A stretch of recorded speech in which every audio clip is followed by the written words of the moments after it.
আসসালামু আলাইকুম, আশা করি আপনারা সব অনেক ভালো আছেন। আজকে আপনার নিয়ে এসেছিল Honor X সিরিজের নতুন একটা ফোন, Honor X8c। এই ফোনটা বাংলাদেশ মার্কেটে আজকে অফিসিয়ালি লঞ্চ হয়েছে, বাট ফোন আমাদের কাছে অনেক আগেই ছিল। লঞ্চিংয়ের জন্য ভিডিওটা হয়তো আপনারা আজকে দেখতে পাবেন। বাট যেটা বলতে চাচ্ছি, এই ফোনটা রাইট নাও যে প্রাইসে লঞ্চ হয়েছে, সেই প্রাইস বিবেচনায় অফিসিয়ালি যদি আমরা চিন্তা করি, তাহলে কাদের জন্য এই ফোনটা সবচেয়ে ভালো হবে তার বিষয় নিয়ে আলোচনা করবো, এবং সেই সাথে এই ফোনটা কি কি জিনিস আমাদের ভালো লেগেছে এবং কি কি বিষয় ভালো লাগেনি সেগুলো নিয়েও ইন ডিটেলস আলোচনা করবো। তো চলুন তাহলে দেরি না করে শুরু করা যাক।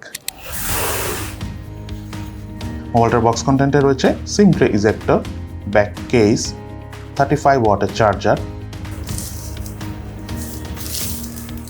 এবং Honor X8c মোবাইলটি। মোবাইলটার বডি এবং ফ্রেম দুটোই পলিকার্বনেটের তৈরি। আমার কাছে থাকে মোবাইলটা হোয়াইট কালারের।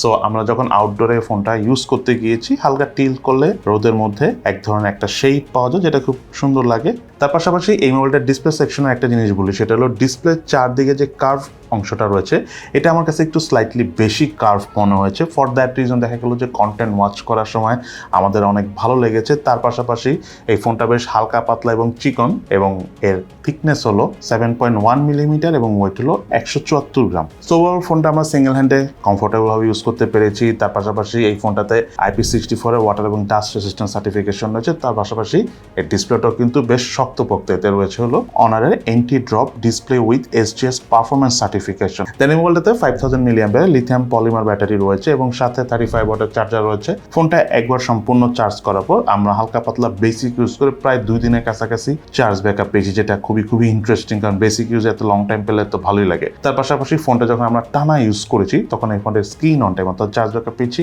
অ্যারাউন্ড 6.5 ঘন্টার মতো। দেন এই মোবাইলটি আমরা আউটডোরে একদম কমফোর্টেবল ইউজ করতে পেরেছি, কোনো ধরনের কোনো লো ব্রাইটনেস জনিত প্রবলেম পাই নাই। তার প্রধান কারণ হলো এই ফোনটার ডিসপ্লেতে রয়েছিল 2800 নিটস পিক ব্রাইটনেস। সেই সাথে এই ডিসপ্লেতে আবার ইন ডিসপ্লে ফিঙ্গারপ্রিন্ট স্ক্যানার রয়েছে।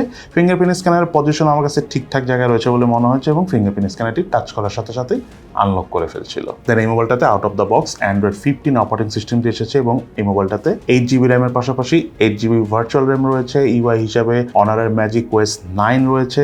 আর ফোনটার ইউআই এক্সপিরিয়েন্সের কথা বলতে গেলে আমরা খুব একটা আননেসেসারি অ্যাপস পাই না। এটার জন্য আমি অনারকে থামস আপ দিব, বিকজ এখন অনেক কোম্পানি অ্যাপস নিয়ে আসতেছে আননেসেসারি বা নেসেসারি গেমস দিচ্ছে, সেই জায়গায় অনার এখন এগুলো করে নাই।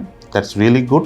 আর ওভারঅল ইউআই এক্সপিরিয়েন্স একদম বাটার স্মুথ ছিল। আর অনারের ইউআই অ্যাকচুয়ালি খুব প্রিমিয়াম, এটা নিয়ে আর নতুন করে কিছু বলার নেই। সেই সাথে মোবাইলটা বাটন এবং পোর্টসের কথা বলতে গেলে রাইট সাইডে রয়েছিল ভলিউম রাখা এবং পাওয়ার বাটন, লেফট সাইডে রয়েছিল সিম কার্ড ট্রে, মোবাইলের উপর অংশ রয়েছিল নয়েজ ক্যান্সেলেশন মাইক, নিচের অংশ রয়েছিল মেইন স্পিকার, প্রাইমারি মাইক এবং USB Type-C চার্জিং পোর্ট। কোথাও কোনো হেডফোন জ্যাকের পোর্ট নেই। যাই হোক, এই ফোনটার ডিসপ্লেটা হলো 6.7 ইঞ্চি সাইজের অ্যামোলেড প্যানেলের ডিসপ্লে, সাথে 120Hz রিফ্রেশ রেট রয়েছে এবং 100% DCI P3 কালার গামোড সাপোর্ট থাকা এটা ডিসপ্লেটা যেমন ব্রাইটার, তার পাশাপাশি কন্টেন্ট ওয়াচ করতে আমাদের কাছে বেশ ভালো লেগেছে। এবং এর ডিসপ্লে রেজুলেশন হলো 2400x1080 পিক্সেল এবং পিক্সেল ডেন্সিটি হলো 394 PPI। ডিসপ্লে চিন এবং বেজেলের কথা বলতে গেলে ভিডিওর শুরুতে বলেছিলাম যে এই ফোনটার চারদিকে যে কার্ভটা রয়েছে, নর্মাল ফোনগুলোর থেকে এটার কার্ভ একটু বেশি। অনার বেশ কিছু ফোনও আমরা এর আগে দেখেছি, তবে চিন এবং ভেজেল দুটোই বেশ চিকন এবং সিমেট্রিক্যাল টাইপ, যেটা হলো মেইনলি আমার কাছে অনেক ভালো লেগেছে। তার পাশাপাশি ডিসপ্লে ঠিক উপরে সেন্টারে রয়েছে হলো পাঞ্চুল সেলফি ক্যামেরা, এবং তার পাশাপাশি সাথেই একটা সেন্সরের মতো দেখতে ফ্ল্যাশ লাইট দেওয়া রয়েছে, যেটা দেখলে মনে হয় অনেকটা ডুয়েল ক্যামেরার মতো। এছাড়াও মোবাইলটাতে রয়েছিল ওয়াইড ব্যান্ড L1 এর সাপোর্ট। এই মোবাইলটার রিয়ার প্যানেলে ডুয়েল ক্যামেরা সেটআপ রয়েছে, যার মধ্যে মেইনটা হলো 108 মেগাপিক্সেলের 1.75 অ্যাপারচারের OIS ক্যামেরা, যাদের সেন্সর হিসাবে রয়েছিল স্যামসাং এর HM6 সেন্সর। দেন একটা ক্যামেরা হলো 5 মেগাপিক্সেলের 2.2 অ্যাপারচারের আলট্রা ওয়াইড ক্যামেরা। এই মোবাইলে ক্যামেরাতে ছবি তোলার সময় ছবির ডিটেলস মোটামুটি ছিল, ছবির শার্পনেসের আমরা ওইভাবে খুব একটা ঘাটতি পাইনি, তবে ছবির কালার টোনটা যদি আরেকটু অ্যাকুরেট হতো তাহলে আরেকটু বেশি ভালো লাগতো। পোর্ট্রেট মোডে ডাইনামিক রেঞ্জ মোটামুটি হলো, এজ ডিটেকশন যথেষ্ট ভালো ছিল। দেন এই মোবাইলের থেকে AI এডিটরের মাধ্যমে আমরা যে কোনো ছবি তোলার পর AI ইরেজ অপশন অনুযায়ী সার্কেল টু ফ্রেম সিলেক্ট করে দেওয়ার কিছুক্ষণ পর ইরেজ হয়ে গিয়েছে, এবং ব্যাকগ্রাউন্ডের ডিটেলসে বেশ ভালোভাবে ধরে রেখেছে। এবং আগের সাথে যদি চেক করি তাহলে এটা ক্লিয়ারলি বুঝতে পারছি। সেই সাথে আমরা ব্রাশ টু ইরেজ এই টুলটা সিলেক্ট করে নির্দিষ্ট একটা এরিয়া ভালোভাবে সিলেক্ট করে দেওয়ার পর কিছুক্ষণ ওয়েট করলে ওই এরিয়ার কালারগুলো কিন্তু আশেপাশের কালারের সাথে অ্যাডজাস্ট করে সুন্দর একটা নতুন লুকস জেনারেট করে। মেইনলি ব্রাশ টু ইরেজ এই অপশনটা অবজেক্ট ইরেজের জন্য খুবই ভালো। যে কোনো একটা অবজেক্টকে ভালোভাবে সিলেক্ট করে দিলে সেটা খুব নাইসলি আশেপাশের এরিয়ার সাথে জেনারেট করে ডিটেলস সহ ভালোভাবে ইরেজ করে দেয়, যেটা বেশ ইন্টারেস্টিং। তার পাশাপাশি এই মোবাইলটাতে হাইয়েস্ট 1K তে ভিডিও শুট করা যায়। 4K তে ভিডিও শুট করার অপশন অবশ্যই থাকা উচিত ছিল, তবে ভিডিও শুট করে আমরা মোটামুটি বেশ স্টেবল ভিডিও পারফরমেন্স পেয়েছি, বিকজ এইটাতে OIS রয়েছে ক্যামেরার মধ্যে। তার এই মোবাইলটার ফ্রন্ট প্যানেলে রয়েছিল 50 মেগাপিক্সেলের সেলফি ক্যামেরা, এবং সেলফি ক্যামেরাতে ছবি তুলে সত্যি কথা বলতে মেইন ক্যামেরা থেকে আমাদের ভালো লেগেছে। সেলফি ক্যামেরা পোর্ট্রেট গুলো যথেষ্ট ভালো ছিল, ডিটেলস অনেক ভালো এসেছে। প্রপার লাইট কন্ডিশনে ছবি তুললে যে কারো কাছে অনেক ভালো লাগবে, অনেকটা সোশ্যাল মিডিয়া রেডি টাইপ ছবি। পোর্ট্রেট মোডে ডায়নামিক রেঞ্জ অনেক ভালো ছিল। এজ ডিটেকশনও প্রাইস বিবেচনা ওকে লেভেলের আছে। সে সাথে মোবাইলটাতে রয়েছিল ক্যামেরা টু APS সাপোর্ট। আপনি চাইলে ইন ফিউচারে এই মোবাইলটাতে ম্যানুয়াল ক্যামেরা অর্থাৎ Gcam ইউজ করতে পারবেন। এই মোবাইলতে প্রসেসর হিসেবে ছিল স্ন্যাপড্রাগনের 685 এবং 4G ভেরিয়েন্টে আসা এই প্রসেসরের ট্রানজিস্টর সাইজ হলো 6 ন্যানোমিটার এবং জিপি হিসাবে মোবাইলটাতে রয়েছিল Adreno 610। তাই এই মোবাইলটা গেমিং পারফরমেন্সের কথা বলতে গেলে যে কথাটা না বললেই নয়, এই প্রসেসরে স্পেশালি জিপিইউটা থাকার কারণে আমরা মেইনলি কোনো গেমসে খুব একটা ভালো গ্রাফিক সেটিংয়ে খেলতে পারি নাই।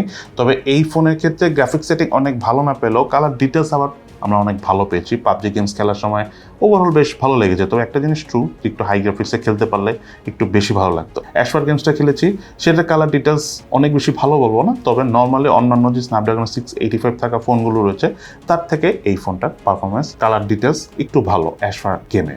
এই মোডটা বাংলাদেশ মার্কেটে 8GB র্যাম 512GB স্টোরেজ ভ্যারিয়েন্টে এসেছে, যার র্যামের type LPDDR4X, storage type UFS 2.2 এবং এই ফোনটার প্রাইস হলো 34,999 টাকা। এবং আজকে থেকে অর্থাৎ 21 এপ্রিল থেকে 27 এপ্রিল পর্যন্ত এই ফোনটার প্রি বুক চলবে। আপনারা প্রি বুক করে যদি এই ফোনটা কিনেন তাহলে অনারের তরফ থেকে স্পেশাল গিফট হিসাবে অনার চয়েস ইয়ারবাডস X7 লাইটটা পেয়ে যাবেন। সো আপনারা যারা নিতে চান প্রি বুক করে ফেলতে পারেন। বাট এবার চলুন আমরা জেনে নিই এই ফোনটা ইউজ করতে যে কোন জিনিসগুলো আমাদের কাছে ভালো লেগেছে এবং কোন জিনিসগুলো ভালো লাগে নাই। এই মোবাইলটা নাম্বার 1 যে বিষয়টা ভালো লাগে না সেটা হলো এটার প্রসেসর। স্ন্যাপড্রাগনের 685 প্রসেসরের যে জিপিইউটা রয়েছে সেই জিপিইউর কারণে অনেক সময় দেখা যায় ছবি তোলার পর ব্যাকগ্রাউন্ড প্রসেসিং আরেকটু ভালো হইতো যদি জিপিইউ বা এই প্রসেসর না থাকতো। তার পাশাপাশি গেমিংও আমরা আরেকটু ভালো হাই গ্রাফিক সেটিংয়ে খেলতে পারতাম। সো সেই বিষয়গুলো অ্যাজ ইউজুয়াল অন্যান্য ফোনের মতো এই ফোনেও ল্যাকিংস। তার পাশাপাশি এই ফোনটা দিয়ে হাইয়েস্ট 1K তে ভিডিও শ্যুট করা যায়, 4K তে ভিডিও শ্যুট করার অপশন থাকা অবশ্য উচিত ছিল। বাট এটাও মেইন কারণ হলো সেই প্রসেসর। ওই প্রসেসরের কারণে এটা আমরা অনেক হেভি গ্রাফিক সেটিং হেভি রেজুলেশনে ভিডিও শ্যুট করতে পারি নাই। সে সাথে মোবাইলটা যেই বাজেটে এসেছে সেই হিসাবে যদি ডুয়েল ডেডিকেটেড স্পিকার হতো খুব ভালো হতো, এবং ওভারঅল মোবাইলটার প্রাইস আমি বলবো যে স্লাইটলি যদি একটু কম হতো আরও ভালো হতো। যাই হোক, এবার জন্য আমরা জেনে নিই এই ফোনটার কী ভালো দিক রয়েছে। নাম্বার 1, এই ফোনটার ডিসপ্লে আমার কাছে অনেক ভালো লেগেছে। কালার কোয়ালিটি, কালার টোন অনেক ভালো ছিল এবং অনেক ব্রাইটার ডিসপ্লে, আউটডোরে আমরা কমফোর্টেবলভাবে ইউজ করতে পেরেছি। দেন সেকেন্ড বিষয়টা হলো যেটা জন্য আমি অনারকে থামস আপ দিব, সেই জিনিসটা হলো এটার ইউআই খুবই ভালো। অনার তাদের ইউআই পারফরমেন্স বা ইউআই কোয়ালিটি এখন পর্যন্ত ধরে রেখেছে, যেটা অবশ্যই এই প্রশংসার দাবিদার।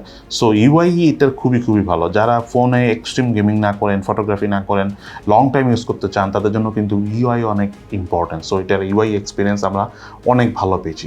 দেন গেমিংয়ের কথা বলতে গেলে খুব ভালো একটা গ্রাফিক সেটিংয়ে আমরা গেম প্লে করতে পারিনি, বাট হালকা গ্রাফিক সেটিংয়ে গেম প্লে করলেও ভালো লেগেছে। পাবজি টাইপ গেম যদি আপনারা না খেলেন বা অনেক ভালো গ্রাফিক্যাল আউটলুক দরকার বা গ্রাফিক্যাল ফিল দরকার, এই ধরনের গেমসগুলো যদি না খেলে অন্যান্য টাইপের গেমস খেলেন বেশ ভালোই লাগবে।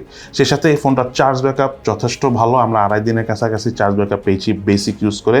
মেইনলি এই প্রসেসরের সবচেয়ে স্ট্রং সাইডই হলো চার্জ ব্যাকআপ, যেটা আমরা এই মোবাইলে বেশ ভালোভাবে পেয়েছি। তার পাশাপাশি ফোনটার থাকা ক্যামেরা পারফরমেন্সের কথা বলতে গেলে মেইন ক্যামেরা থেকে আমাদের কাছে সেলফি ক্যামেরা পারফরমেন্স ওভারঅল বেশি ভালো লেগেছে। তবে একটা কথা যেটা না বললি নয়, ভিডিওটা যদি 4K তে করা যেত তাহলে দুর্দান্ত লেভেলের একটা ডিল হতো। যাই হোক, এই হলো আমাদের এই ফোনটার ওভারঅল একটা রিভিউ। আপনাদের কাছে Honor X8c অর্থাৎ এই মোবাইলটা কেমন লেগেছে সেটা কিন্তু অবশ্যই ভিডিওর নিচে কমেন্টস করে জানাবেন। সবাই ভালো থাকেন, সুস্থ থাকেন, ইনশাআল্লাহ দেখা হবে ফিউচারে।